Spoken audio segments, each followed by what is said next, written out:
general, una de las primeras condiciones para tener éxito en nuestra profesión. Es indispensable, sobre todo frente a los locos, para imponérseles. Cabellos castaños o encanecidos por la edad, ojos vivaces, un continente orgulloso, miembros y pechos demostrativo de fuerza y salud, rasgos destacados, una voz fuerte y expresiva. Tales son las formas que, en general, surten un gran efecto sobre los individuos que se creen por encima de todos los demás. El espíritu sin duda es regulador del cuerpo, pero no se le advierte de inmediato y requiere las formas exteriores para arrastrar a la multitud. Entonces, miren, esto es lo que pensaban los alienistas, los psiquiatras en aquel entonces, ¿no? Y acá podemos ir pensando o ir preguntándonos, ¿y esto constituye acaso una escuela de pensamiento? ¿Acaso pensaban todos los psiquiatras de esa manera, ¿no? ¿Y qué es lo que pensamos ahora respecto a esto, ¿no? Me gustaría hacer una primera pregunta, por favor. No sé, bueno, no puedo, como estoy con la pantalla completa, no puedo ver si alguien levanta la mano, pueden comentar qué impresión tienen de esto que se escribió en 1817, ¿no? ¿Qué les llama la atención de esto que está escrito acá?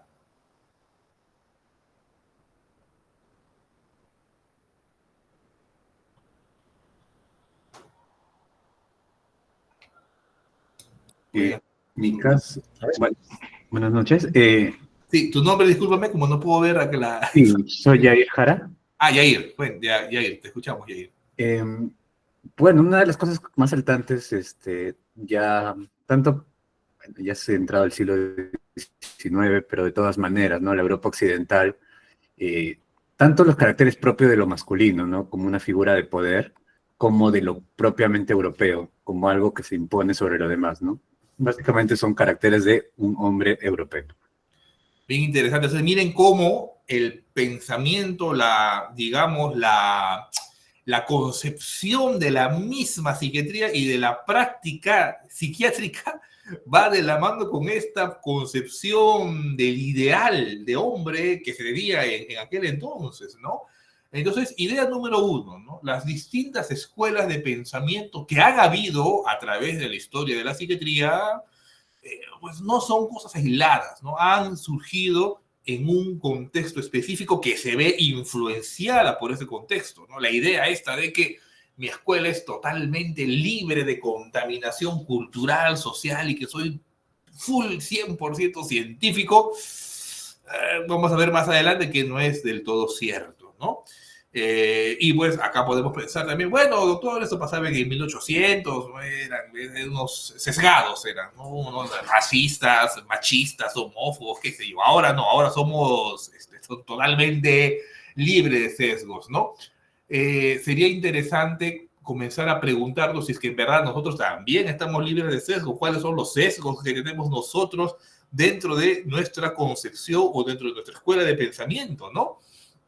Entonces, miren, es una primera idea para aproximarnos a hablar sobre la importancia de la investigación histórica. ¿Por qué es importante investigar en la historia en general y en la historia de la psiquiatría en particular, ¿no?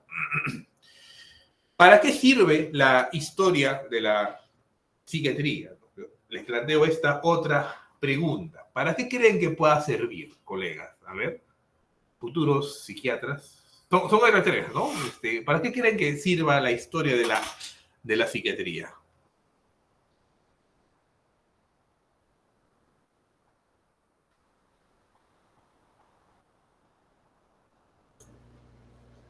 A ver quién quisiera responder la pregunta que ha hecho el doctor Huarcaya. Anímense, esto no tiene nota. Así que pueden hablar.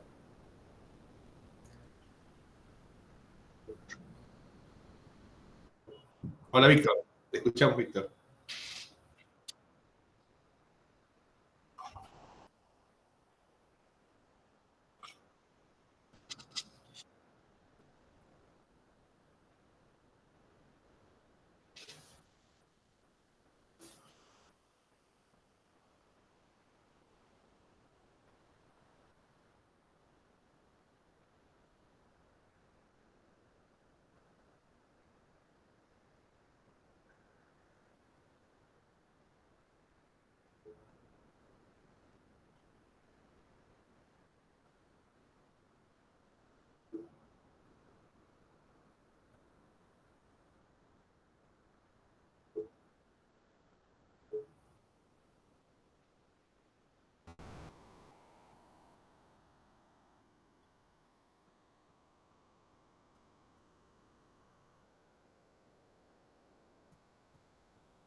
Ujú.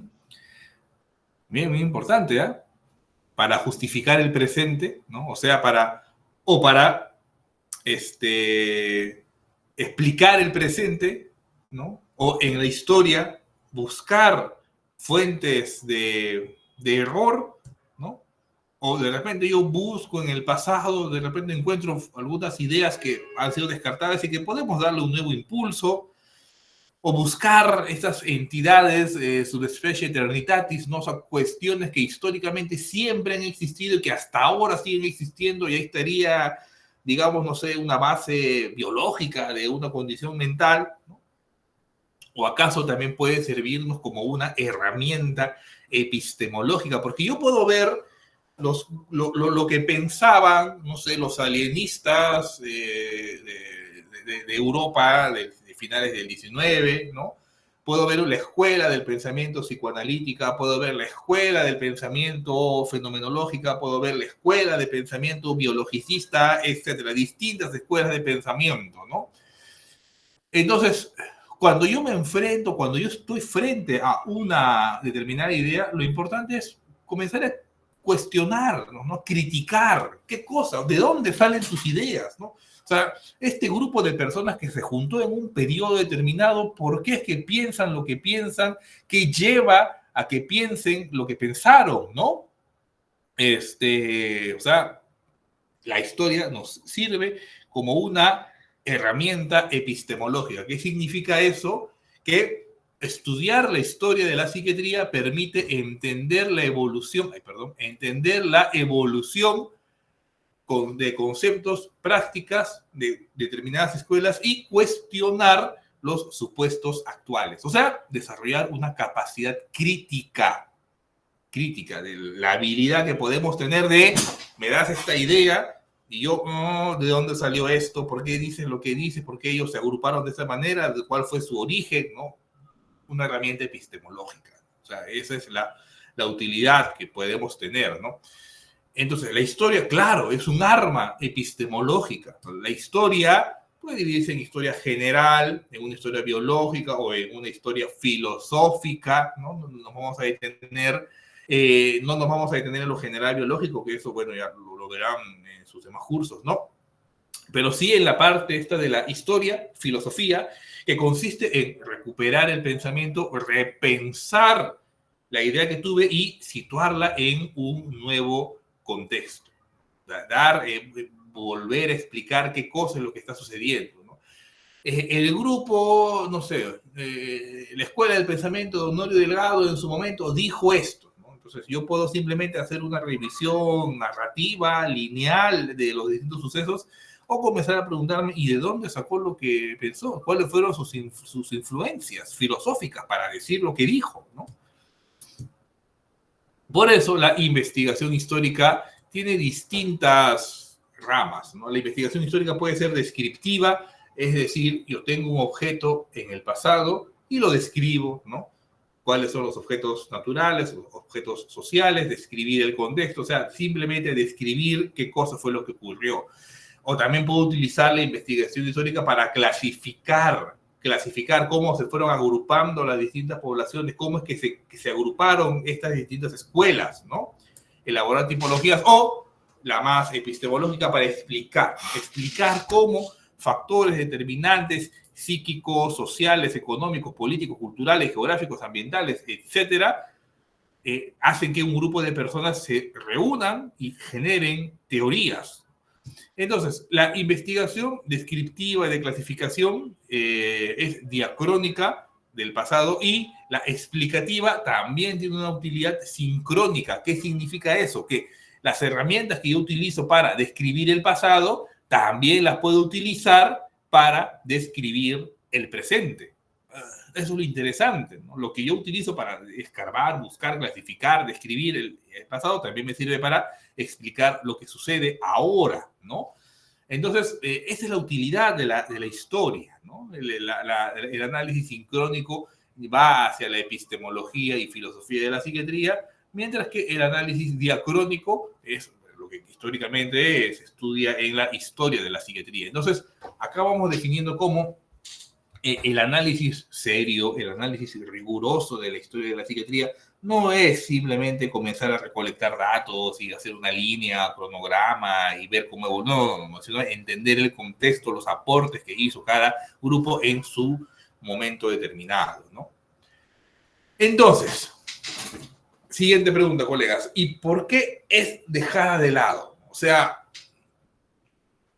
valgan verdades, pues no se enseña frecuentemente. Por ejemplo, yo enseño en San Marcos y no hay un curso de historia de la psiquiatría como sí hay en otras universidades, ¿no? Por eso me parece muy interesante la iniciativa del doctor Stuckey, ¿no? Pero hay que preguntarnos, ¿y por qué es dejada de lado? ¿Por qué no investigamos, nos planteamos, nos cuestionamos acerca de la historia de la psiquiatría, ¿no? A ver, colegas, me gustaría escuchar sus opiniones. ¿Por qué es dejada de lado? Activa tu micro porque no puedo ver la pantalla, solamente estoy viendo la mía porque es Meet. Sí, doctor. Sí, el doctor Sí, bueno, creo que uno de las principales razones podría ser esta idea de que la historia es un progreso, ¿no? Entonces, ¿para qué ver algo que ya fue superado, ¿no? ¿Para qué ver algo que ya está obsoleto? Mejor solo lo actual, lo que es lo mejor, lo que ha superado. Muy bien, ¿no? ¿Alguien más tiene alguna otra idea?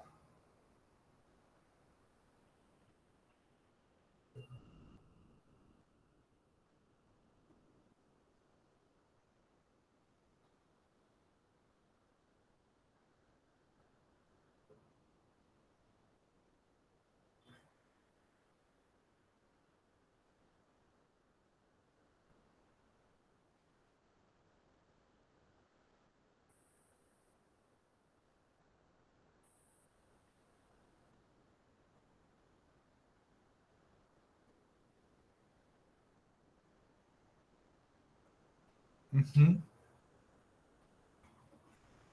Mira, muy bien, ¿ah? Primero, porque es dejada de lado por una pobre formación humanista, residente. No solamente hay que conocer o saber, ¿no? Las respuestas inmediatas, ¿no? Las respuestas inmediatas, ¿no? La vergüenza del pasado, lo que dijo ahorita su compañero, ¿no? Nuestra historia es mixta, tratamientos que se convirtieron en pasivos vergonzosos, tratamientos que antiguamente eran merecedores de premio Nobel, ahora se han convertido pues en la burla, ¿no? El pasado nos da vergüenza, ¿no? La visión iluminista, ¿no? Lo que dijo también su primer compañero, ¿no? La creencia de que cada vez avanzamos más, nos acercamos a la verdad absoluta y que pues no vamos a conocer, digamos, la verdad última de las cosas y ya no es necesario ir al pasado, ¿no? Por las neurociencias, ¿no? La visión de que la psiquiatría es vista como súbdita de las neurociencias, ¿no? Y que pues no es necesario hacer investigación histórica, sino simplemente investigación neurocientífica, ¿no? Entonces, por eso es dejado de lado, ¿no? Dejar de lado, y esta es la advertencia, ¿no? Dejar de lado la historia de la psiquiatría limita la formación humanista de ustedes como futuros psiquiatras y también limita su visión crítica, ¿no? Perpetúa una visión reduccionista y dependiente, súbdita, vasalla de las neurociencias, ¿no? Entonces, miren, la psiquiatría depende de la medicina, ¿no? Muchas de las escuelas del pensamiento de las distintas escuelas psiquiátricas, pues dependían de la medicina, pero muchas otras extravasan el contenido único de la medicina y comienzan a tener relación con otros grupos de conocimiento, con otras escuelas de pensamiento, como las sociológicas, las de religión, filosóficas, arte, historia, antropología, ¿no? Hay el concepto de psiquiatría y este concepto, este pensamiento psiquiátrico comienza a unirse con otros conceptos a través de las distintas ideas, ¿no? Bueno, no voy a entrar en detalle de eso. Entonces ya, tomando eso como base, ¿no? Vamos a hablar ahora acerca de la historiografía de la psiquiatría y de las escuelas de pensamiento, ¿no? ¿Cómo podemos estudiar las distintas campos de acción de la psiquiatría en varios niveles, ¿no? Yo lo clasifico en varios niveles. Podemos tener un primer nivel en el cual investigamos históricamente a una persona que tiene un padecimiento, que tiene un sufrimiento mental, a una única persona, ¿no? Eso lo podemos hacer a través de las patobiografías, ¿no? Yo cojo, no sé, la historia de Hitler y la analizo, ¿no? Y ya, eso es una historia. O cojo la historia, no sé, de Viver Guzmán y hago su patobiografía y digo, ya, esa es historia de la psiquiatría. Bastante limitado, porque pues, la historia es solamente una persona y no me da mayores datos, ¿no? Puedo estudiar también registros clínicos, no cojo todas las historias clínicas del 1800, de 1900, de los 2000, ¿no? Del Hospital Largo Herrera, ¿no? Y hago un análisis estadístico y veo qué es lo que se describía, ¿no? Menos frecuentemente investigado es la perspectiva del paciente, ¿no? En los diarios, ¿qué anotaba el paciente? ¿Qué pensaba de su psiquiatra? ¿Qué pensaba del tratamiento que le estaban brindando? Ese es el primer nivel, la persona con sufrimiento mental. Un segundo nivel, los síntomas y signos del trastorno mental.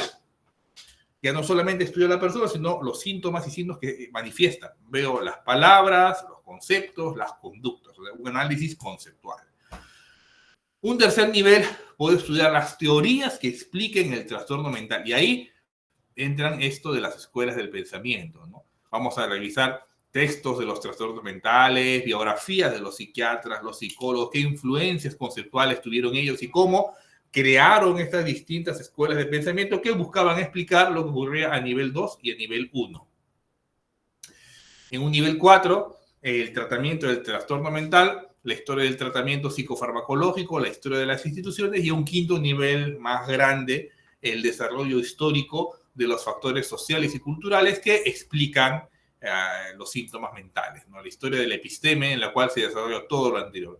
¿Cuál es lo interesante de esto? Es que es un modelo permeable. ¿Qué significa eso?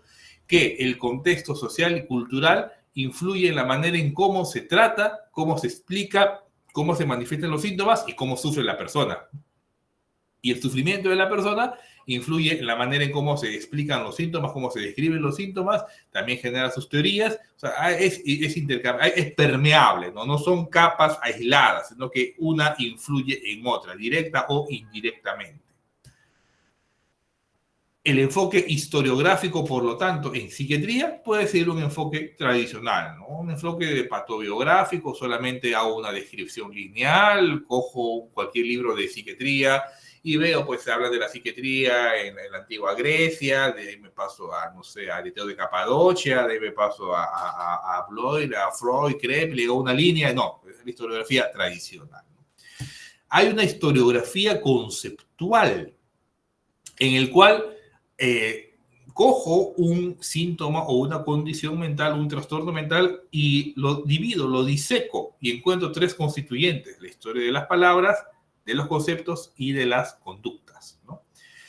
Y ahí viene este antiguo debate, ¿no? Si que nosotros descubrimos una nueva enfermedad mental o si construimos las enfermedades mentales o los trastornos mentales. Hay un enfoque social centrado en el paciente, autobiográfico o institucional, y un enfoque cuantitativo, es decir, el típico estudio de cojo datos del pasado y los analizo a través de temas estadísticos, ¿no? El enfoque Weich de la historia, ¿no? Es esta interpretación tradicional, ¿no? De que cada vez nos acerca, que lo nuevo es lo mejor y lo antiguo es lo inservible, ¿no? Es una forma de interpretar la historia como una progresión lineal hacia el presente, es decir, todas las escuelas del pensamiento psiquiátrico del pasado, desfasados, desacreditados, eliminados. Psicoanálisis igual a pseudociencia, enemigo natural, ¿no?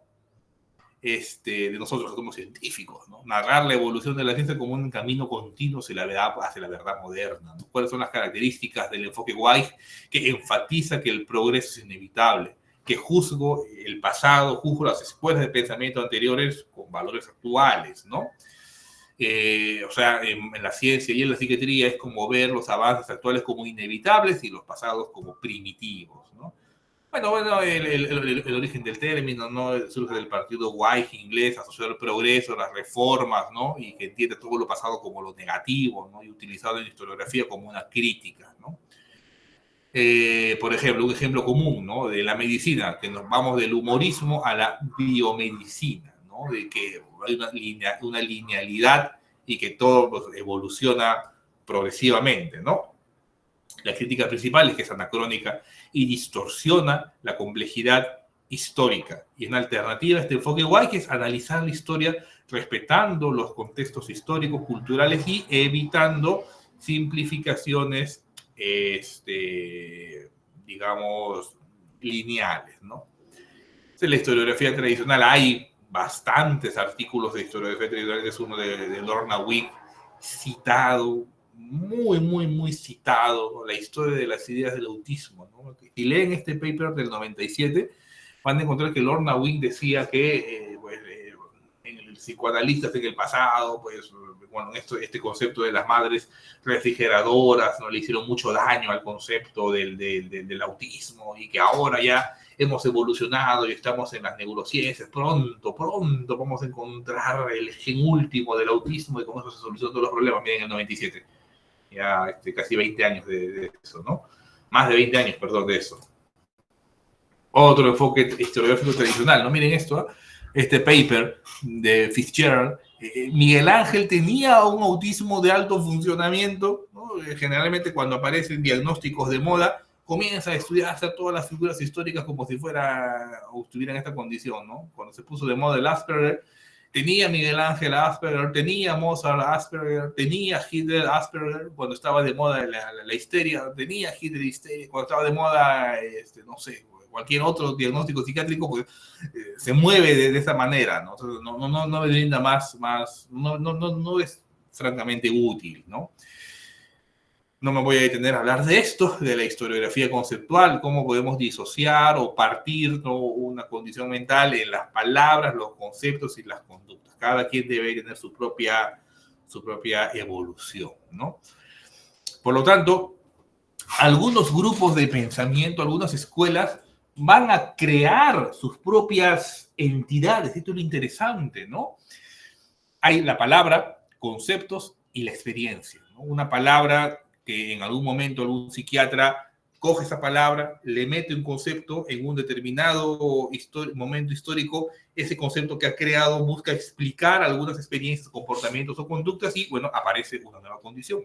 El ejemplo claro, ¿no? Converge la palabra, el concepto y las experiencias en el trabajo de algún alienista, de un psiquiatra en un contexto histórico determinado y ¡pum!, ahí se crea un nuevo síntoma o trastorno mental. Acá la pregunta es, ¿y cuándo pasó eso? ¿Por qué pasó eso? ¿Y por cuánto tiempo dura o durará esto? Miren este ejemplo, la palabra psicosomático, adaptación, el concepto del fracaso adaptativo y las consecuencias psíquicas a la adaptación, ¿no?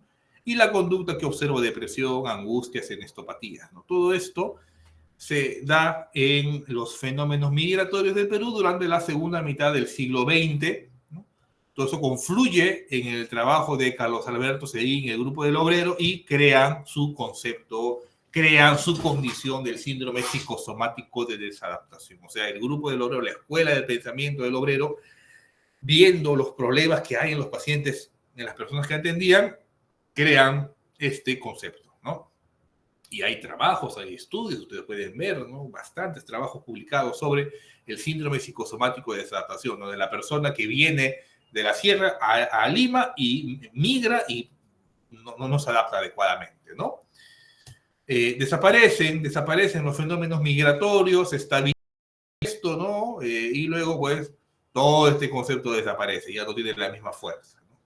Y recientemente, cuando hay este nuevo fenómeno migratorio que ocurre en Latinoamérica, aparece otra vez el concepto, pero ya no como síndrome psicosomático de desadaptación, sino como el síndrome de Ulises, ¿no? Tomamos una categoría de fuera y, bueno, cuando acá ya había, ¿no? Categorías que permitían explicar eso que sucedía, ¿no? Y vuelve a aparecer, pero con otro nombre, en otro contexto, y como a nosotros nos gusta recibir todo lo que viene de fuera, pues ya decimos síndrome de Ulises y nos olvidamos que en el Perú que se creó este síndrome psicosomático de desadaptación para explicar esos mismos fenómenos. Entonces, cada escuela va a crear, ¿no? Hay convergencias estables, hay síntomas o trastornos estables que permanecen en el tiempo, hay otros que son inestables, que duran 10, 20, 30, 100 años y luego divergen, la palabra, concepto y comportamiento se difuminan, ¿no? Ha ocurrido con la drapetomanía, con el grupos democráticos, con la homosexualidad, con la transexualidad, es decir, condiciones que en un momento eran consideradas enfermedades, luego desaparecen, ¿no? Luego tenemos la historiografía cuantitativa, ¿no? Que, bueno, no voy a detallar más esto, es coger datos del pasado, datos de historias clínicas antiguas, someterlas a una base de datos, ¿no? Y, bueno, ver a un análisis estadístico, ver qué cosa encuentro, bueno, hacer un análisis factorial y demás, ¿no? Tratar las bases de datos históricas como si se tratara de reportes de caso a estudiar de forma retrospectiva, ¿no? Esa es la historiografía cuantitativa. Entonces hay el enfoque historiográfico, miren, tradicional, de una linealidad de eventos, ¿no? Como vamos de la liberación de los locos de Pinel, su salvajismo, la lobotomía, los psicofármacos, y ya estamos con la estimulación magnética transcraneal, lo último, ¿no? Una sucesión lineal. Cuando en verdad el enfoque historiográfico nos señala que hay un evento en un contexto específico, otros eventos, ¿no? Que se superponen, se solapan uno encima de otro, ¿no? Hay cambios sociales abruptos, ¿no? No sé, creo que ha sonado que va a terminarse el tiempo, doctor Stucky, o salimos, volvemos a enterar, o qué sonó. En 15 minutos todavía, doctor, justo le iba a mencionar, en 15 minutos se va a acabar, yo le estoy avisando cuando falten unos pocos minutos y les envío el nuevo enlace. Ya, genial, doctor, ese sonidito sí me acuerdo. Entonces, miren, tomamos todo eso y acá nos preguntamos, no sé, a veces yo cuando elaboré dije, pongo esta diapositiva al inicio o la pongo acá. Dije, bueno, al final me decidí acá, ¿no? Después de haber revisado todo eso, hay que preguntarnos, ¿y qué diantres es una escuela de pensamiento, ¿no? Una escuela de pensamiento, bueno, ya sea en las ciencias en general y en la psiquiatría en particular, es la conjunción de distintas ideas, principios, teorías, prácticas, que guían la comprensión y el tratamiento que damos a los que conocemos como trastornos mentales o personas que sufren algunos trastornos mentales, ¿no? Que conforma un grupo dentro de una escuela de pensamiento, ¿no? O sea, tengo un grupo de seres humanos, de personas, ¿no? Investigadores clínicos que tienen una visión común sobre la naturaleza de los trastornos mentales.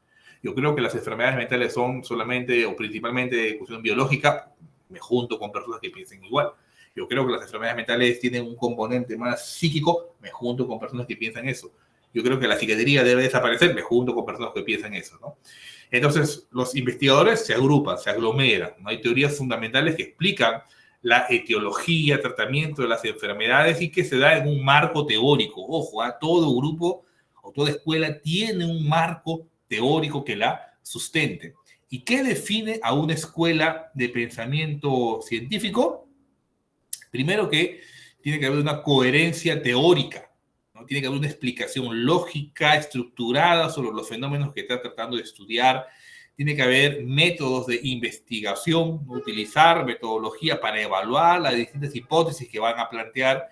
Tiene que generar un impacto, tiene que haber una evolución, un debate para poder actualizarse, generar nuevos hallazgos, actualizarse en el tiempo. Eso es lo que actualmente entendemos como escuela de pensamiento científico, distinto a la típica escuela de pensamiento tradicional. Igual pues el pensamiento científico no era lo principal, ¿no? ¿Cómo aparece, cómo se gesta, cómo evoluciona una historia del pensamiento? Les presento a Ludwig Fleck, es un libro fascinante sobre cómo evolucionan las ideas, ¿no? De precursor de Thomas Kuhn. Fue médico, ¿ah? Miren, cómo, bien interesante, cómo el precursor de Thomas Kuhn, de las ideas de las revoluciones científicas, fue un médico, microbiólogo, ¿no? Filósofo, polaco, ¿no? Él desarrolló una teoría epistemológica sobre cómo evoluciona y cómo se desarrolla el conocimiento científico, ¿no? Su obra principal de 1935, Génesis y desarrollo de los hechos científicos, nos da ideas claves, ¿no? Bien importantes. ¿Qué nos dice él? Que las ideas no son que aparezcan de la nada, ¿no? Hay un grupo, hay distintos estilos de pensamiento, formas particulares de entender la realidad, de entender un hecho, en este caso una dolencia mental, ¿no? Entonces va a haber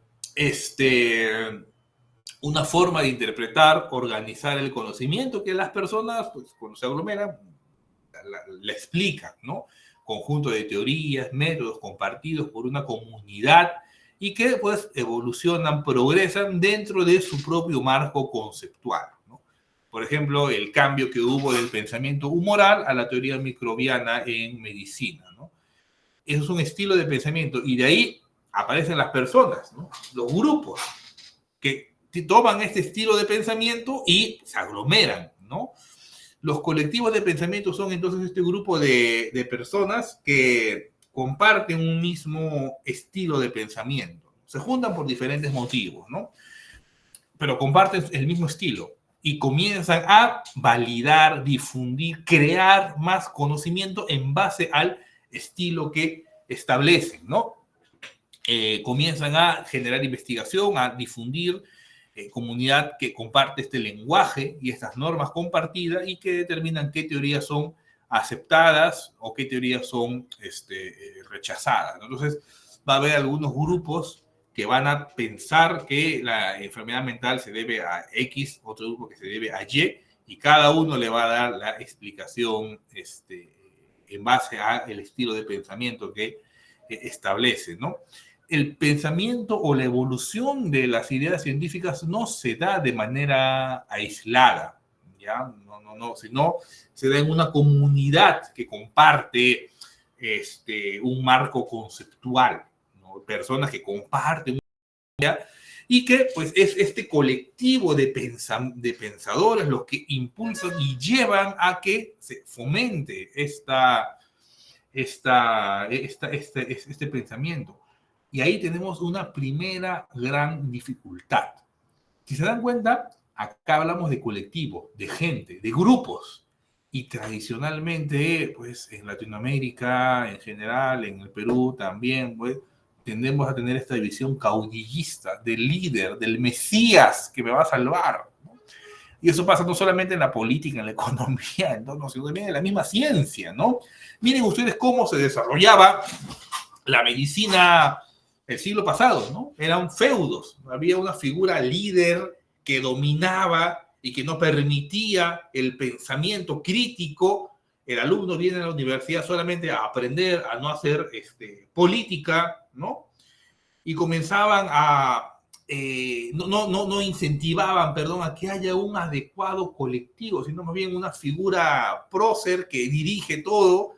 Eso no incentiva a un grupo. ¿no? Yo creo que esa es una de las grandes dificultades que ha tenido nuestro país y que pues, ha llevado a que no se genere una identidad científica como tal, ¿no? Que tendemos a ser muy caudillistas, buscar al líder y no integrar, no generar este colectivo de pensamiento donde hay un grupo horizontal en el cual todos nos validemos, creamos, crezcamos y comencemos a establecer relaciones, ¿no?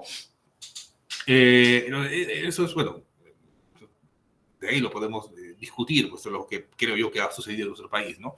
Entonces, tomando eso, ¿no? De que es una escuela de pensamiento, veamos un poco acerca de las escuelas de pensamiento de la psiquiatría peruana. Y acá yo tengo una primera observación. ¿En verdad habrán habido escuelas de pensamiento en el Perú? ¿Habrán habido grupos?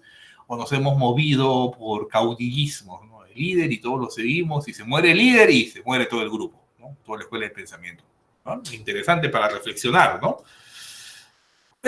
Bueno, publicaciones sobre historia de la psiquiatría en el Perú han habido varias, ¿no? La alienación mental de los primitivos peruanos, no voy a detener a leer todo esto, ¿no? Varios trabajos de Baldizán que he podido encontrar, ¿no?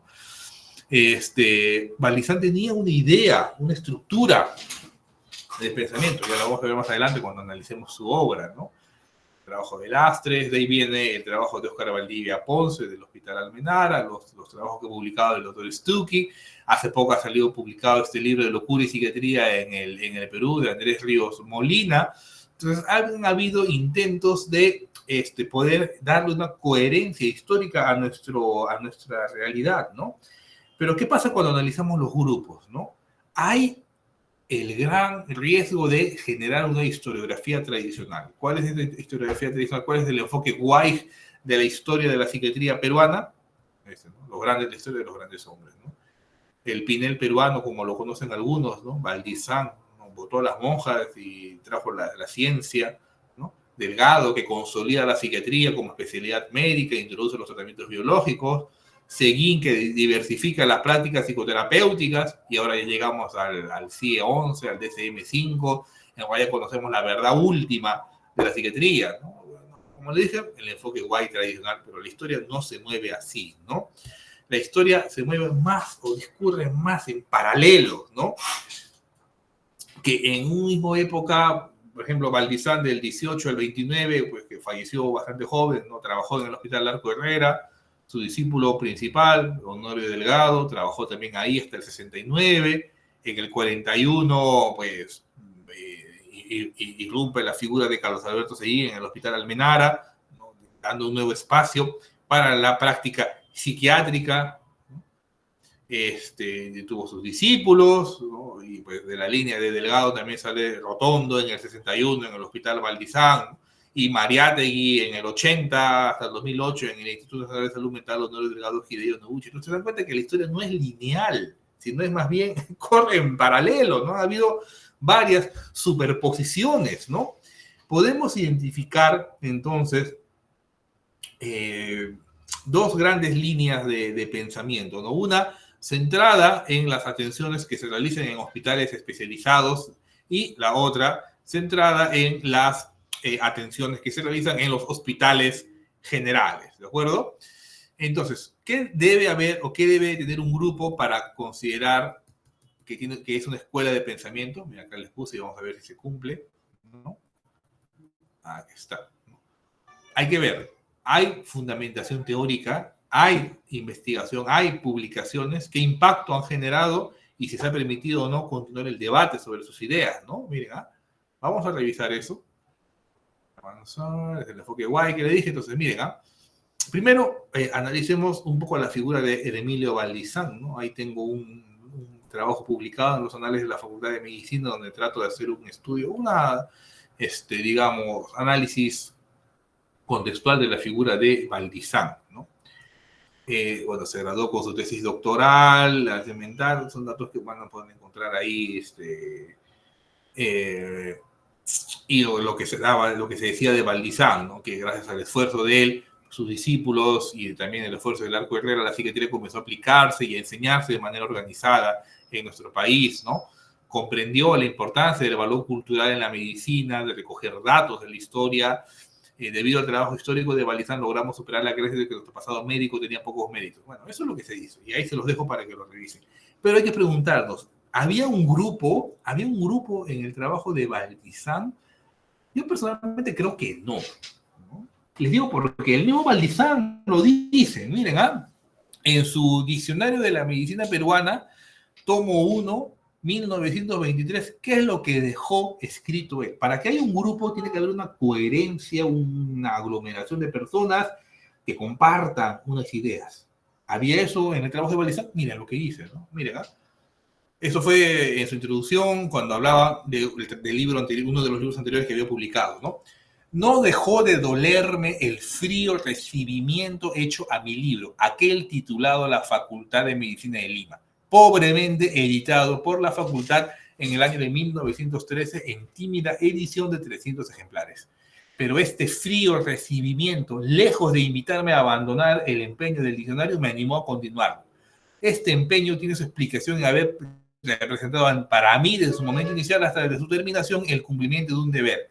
He creído y continúo creyendo que cada uno de nosotros debe a la colectividad en que vive la colaboración personal que es capaz de rendir en vida. Y yo, que era capaz de este empeño conservador, de este esfuerzo que tiende a evitar el tiempo y el olvido, que se lleven recuerdos que vale la pena conservar, me consideré en la obligación de proseguir este esfuerzo, sin esperanza alguna, sin ilusión alguna, ya que la fría acogida dispensada a mi primer libro de historia de la medicina me demostraba claramente el camino por recorrer estaba huérfano de estímulos y halagos, ¿no? Doctor, y después también doctor, comenta que... disculpe que le interrumpa, ya falta un minuto, dentro de un minuto Ya, se va a cortar. algo y entramos al link, ¿no, doctor? Sí, voy a enviarlo el nuevo enlace por WhatsApp y por aquí, por el chat. Ya, genial. Doctor.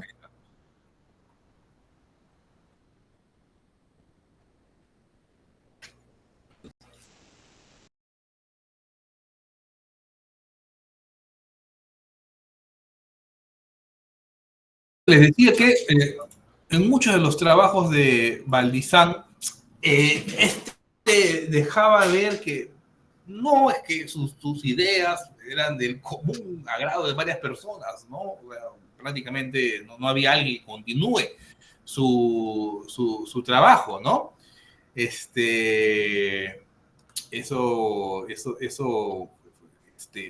Algo, digamos, llamativo de la obra de Baldizán, ¿no? Se sintió bastante solo, Baldizán. Si ustedes revisan sus trabajos y los leen, ahí van a darse cuenta que prácticamente él hacía estas cosas porque le gustaba, ¿no? Porque era su deber, ¿no? Así lo sentía y así lo comprendía él, ¿no? ¿Qué pasó luego, no? La hipótesis de Baldizán era que, bueno, él se formó en Italia. Cuando estuvo en Italia, pues observó con Santi que cada país tenía sus conceptualizaciones científicas, ¿no? Y que había una ciencia italiana, una ciencia española, una ciencia francesa, inglesa, alemana, etc. Entonces, la idea de Baldizán cuando retornó era de crear una identidad médica peruana. Ese era el sueño de Baldizán, ¿no? Una identidad de la medicina peruana. Mariátegui dejó escrito de manera muy ilustrativa de que, bueno, este sueño de Baldizán se pudo o no se pudo cumplir, ¿no? Y recomiendo que haga su trabajo, ¿no? Baldizán le daba mucha importancia al factor histórico y al factor social, ¿no? Bueno, en su momento, pues, circunscribámonos al contexto en el cual él publicó lo que publicó, ¿no? Falleció bastante joven Baldizán, ¿no? Una anécdota que, bueno, ahí pude encontrar cuando hice ese artículo, pues me adentré en la biblioteca antigua de la Facultad de Medicina, y ahí encontré un panfletito de cuando ahí pocos meses murió Baldizán, y ahí narraban lo interesante, ¿no? Que en esa fecha de Navidad, ¿no? Baldizán, como era tan generoso, había dicho ya, todos los médicos del Arco Herrera se me van con sus familias, ¿no? Entonces fueron, pues, ¿no? Y justo esa noche le sobrevivió un ataque cardiovascular y no había ningún médico y prácticamente murió ahí, pues, sin recibir ayuda, ¿no?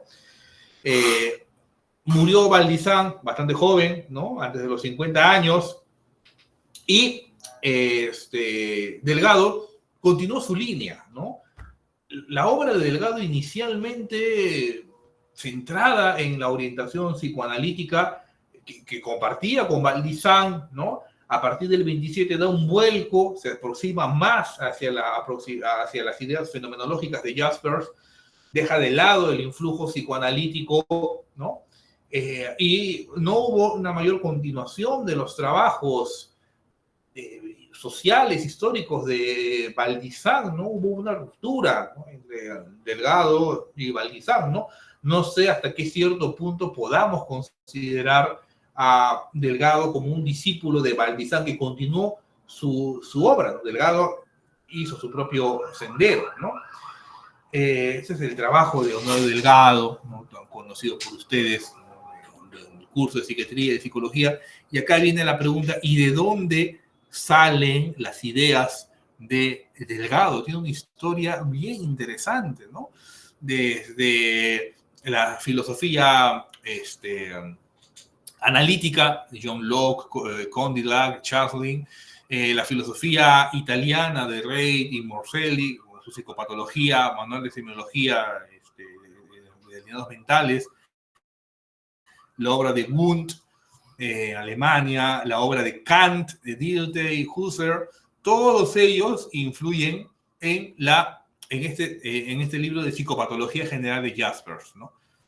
Jaspers tiene mucha influencia, o sea, si queremos entender a Delgado, pues, tenemos que entender a Jaspers, ¿no?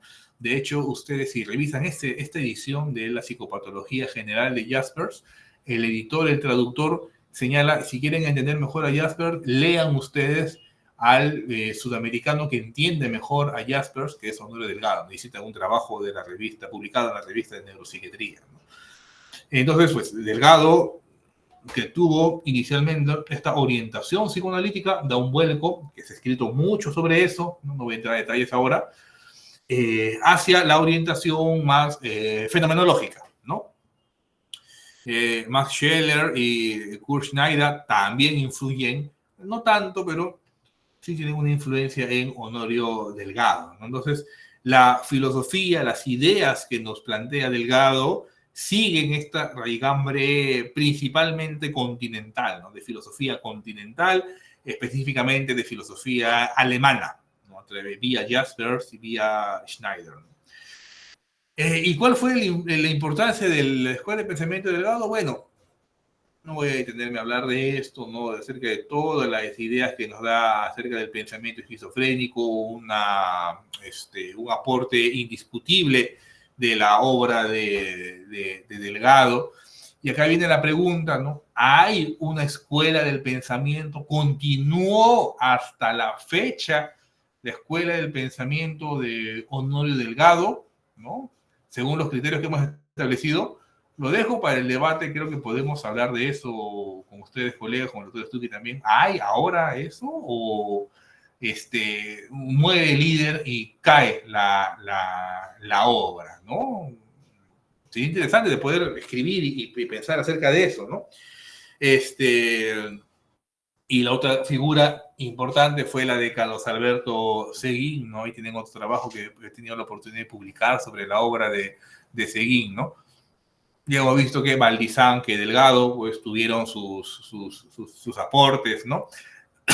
Seguín, pues también tenía sus aportes, ¿no? Describieron el síndrome psicosomático de desadaptación, se estudió el espacio individual, la transferencia, la contratransferencia, las distintas intervenciones psicoterapéuticas, ¿no? O sea, la idea de Seguín era de introducir estas intervenciones psicoterapéuticas y no centrarnos únicamente en aspectos biológicos o fenomenológicos, ¿no? El grupo de Seguín sí fue reconocido como un grupo, como una escuela de pensamiento como tal, ¿no? En la década del 40 hasta el 70, que se retiró Seguín del Hospital Almenara, ellos eran conocidos como el grupo del obrero, ¿no? De dominación que les dio Javier Mariátegui, ¿no?